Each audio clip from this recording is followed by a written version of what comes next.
السلام علیکم ورحمت الله وبرکاته. امید ده چې ښه به یې وئ. نن زموږ د MS Word کلاس نمبر 36 دی.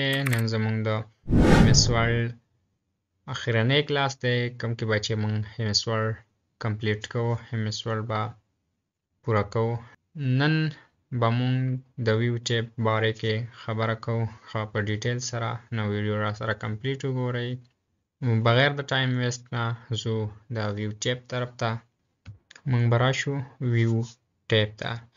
کله چې مونږ په ویو باندې کلیک وکړو نو زموږ سره به داسې انټرفیس شو کیږي.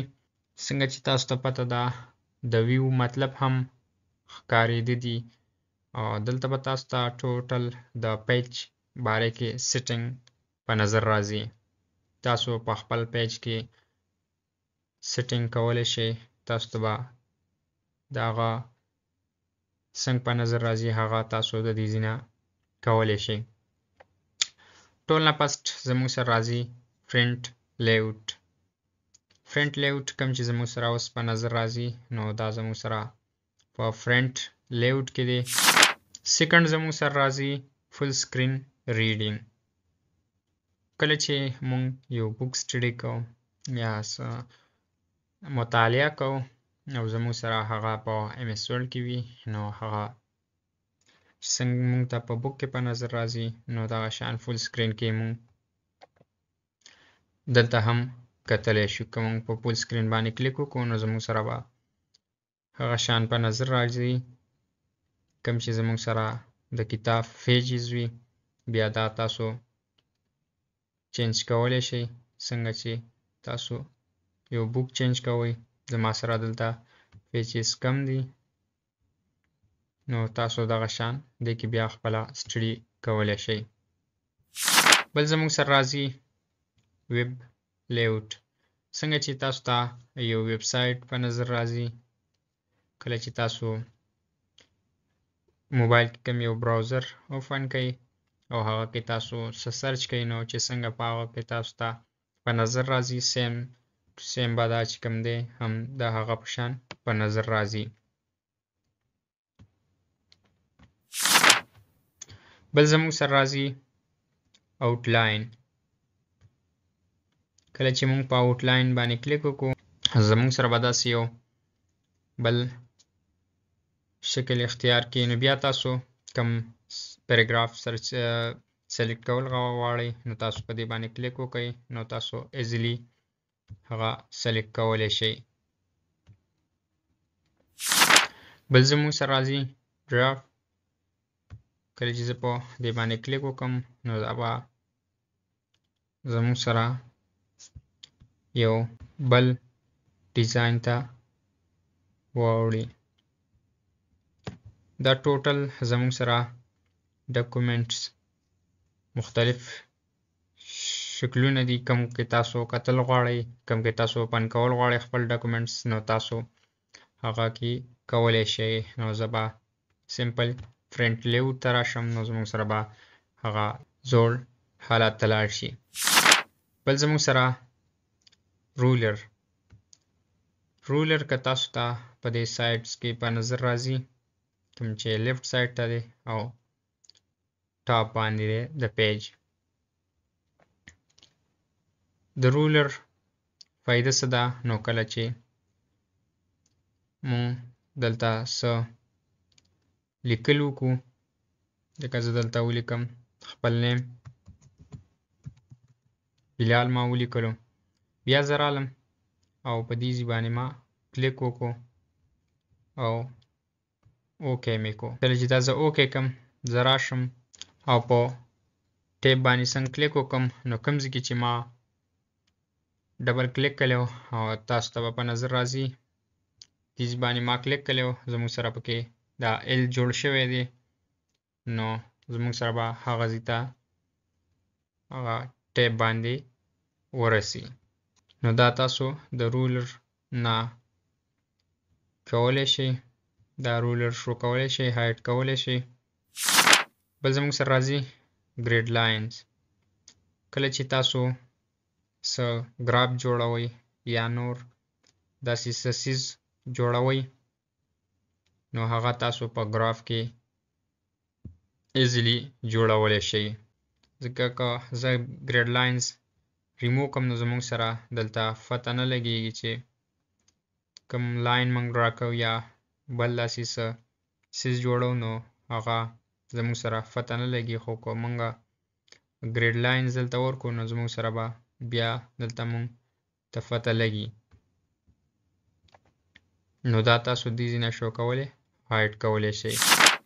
بل زموږ سره راځي نیویګیشن پین. کله چې تاسو دا آن کړئ، کله چې زه دې ته راشم نو دا به زموږ سره داسې په نظر راځي. بیا تاسو کوم پیج ته یا کوم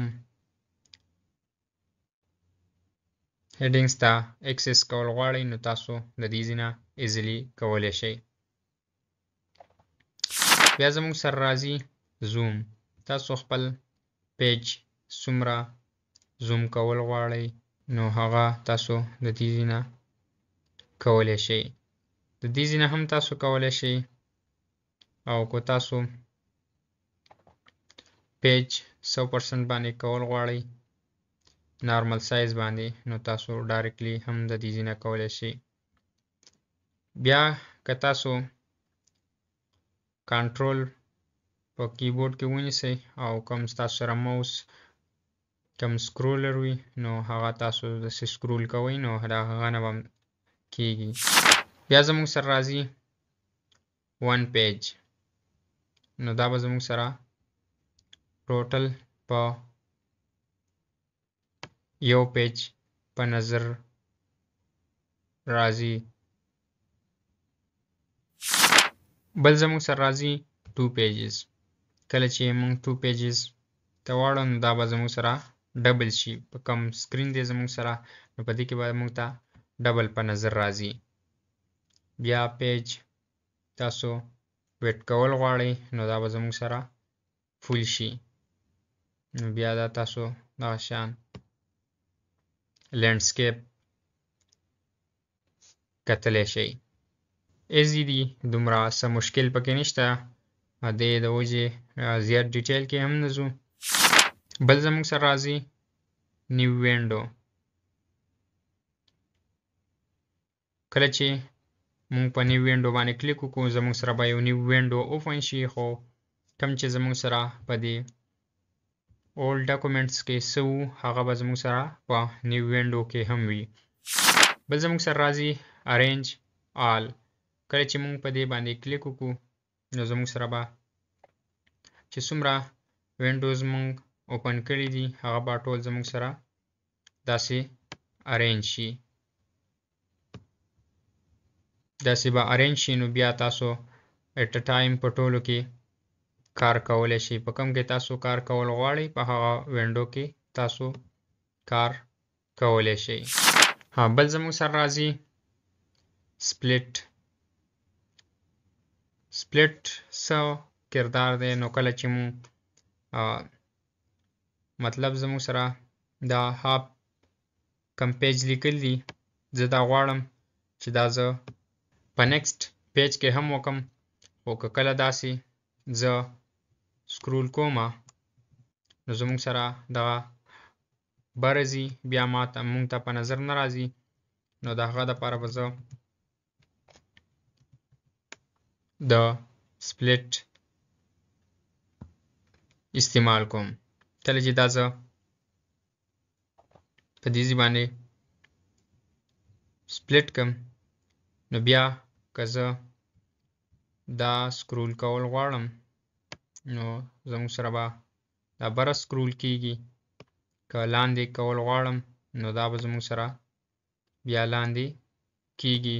یا د لاندې نه زه په بره کې څه لیکل غواړم زه لاندې ته ګورم او په بره کې بیا لیکل کوم. بیا تاسو دا ریمو سپلیټ باندې کلیک وکړئ نو دا به زموږ سره کوم چې موږ سپلیټ کړی هغه به ترې ریموو شي. بل زموږ سره راځي ویو ساید بای ساید. کله چې داسې دوه ډاکومنټس کې مونږ کمپیریزن کوو نو هغه مونږ د دې نه کولی شو. بیا دا تاسو سکرول کوئ نو دا به زموږ سره at a time دواړه سکرول کیږي. تاسو به اوس دا الګ الګ څنګه سکرول کوئ د هغه دپاره به تاسو راشئ او په سینکرونوس باندې به کلیک وکئ. کله چې تاسو په دې باندې کلیک وکئ نو بیا تاسو کم سکرول کول غواړئ نو هغه تاسو سکرول کولی شئ. بیا تاسو دا ریسیټ کولی شئ. بل زموږ سره راځي سویچ وینډوز. ستا سره مختلف وینډوز اوپن کړي دي تا زه به دلته یو دوه وینډوز اوپن کم. تا مختلف وینډوز اوپن کړي دي ته غواړي چې زه د یو وینډو نه بل ته سویچ شم نو تاسو د دې نه ایزیلی کولی شئ. تاسو کوم فرست نمبر ده، سیکنډ نمبر ده او تھرډ نمبر تاسو کوم ته اکسس کول غواړئ هغې ته تاسو اکسس کولی شئ.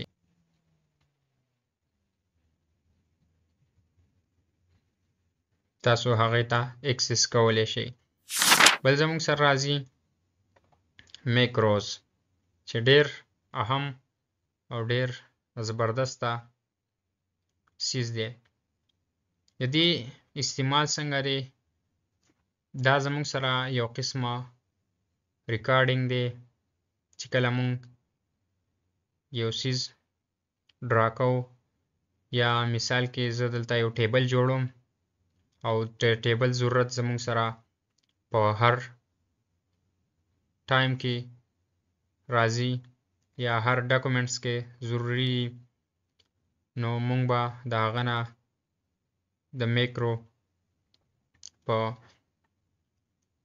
استعمال سره ریکارډینګ وکړو. بیا مونږ کوم ځای کې هم جوړول غواړو مونږ به راځو اتوماتیکلی به په میکرو باندې کلیک کوو زموږ سره به هغه اتوماتیکلی ډرا کیږي. لکه زه به دلته اوس داسې کار وکړم چې دا ټوټل به زه ختم کړم. بیا به زه راشم او په میکرو باندې به کلیک وکړم. کله چې زه په دې باندې کلیک وکړم بیا به زه ریکارډ میکرو کړم. دا به زموږ سره دې له به بیا زه نیم ورکړم. زه به ولا مثال کې نیم ورکړم ټیبل. دا به زموږ سره ریکارډینګ شروع کی. زه به راشم او دلته به یو ټیبل انسرټ کړم.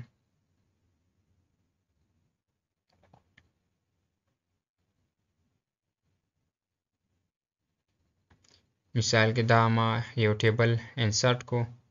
بیا به زه داسې کار وکړم چې دې کې به زه څه چینجز وکړم. دلته به زه نیم ولیکم. دلته به زه ایډرس ولیکم، سیټي ولیکم، کنټري ولیکم. نو دا ما یو ټیبل جوړ کو. زه به راشم ویو ته، میکرو ته به راشم او دا به سټاپ کم. کله چې زه دا سټاپ کم نو دا به زموږ سره سیو شي. بیا زه راشم دا به زه ټوټل ختم کم. زه اوس غواړم چې زه دلته یا زه به یو نیو ډاکومنټس والم. کله چې زه یو نیو ډاکومنټس والم زه به راشم ویو ته. کله چې زه ویو ته راشم بیا به راشم میکرو ته. میکرو ته چې کله زه راشم نو ویو میکروز باندې به کلیک وکم. نو تاسو ته که په نظر راځي کوم چې ما د ټیبل په نوم باندې یو سیو کړی نو دا به زه رن کم. دا چې زه څنګه رن کم اتوماتیکلی به هغه ټیبل زموږ سره دلته ډرا شي. نو دا وه زموږ سره نننۍ ویډیو. امید لرم چې ویډیو به مو خوښه شوې وي. که ویډیو مو خوښه شوې وي د ملګرو سره یې ضرور شیر کړئ. که تر اوسه پورې تاسو زموږ د یوټیوب چینل نه وي سبسکرایب کړی نو یوټیوب چینل ورسره ضرور سبسکرایب کړئ.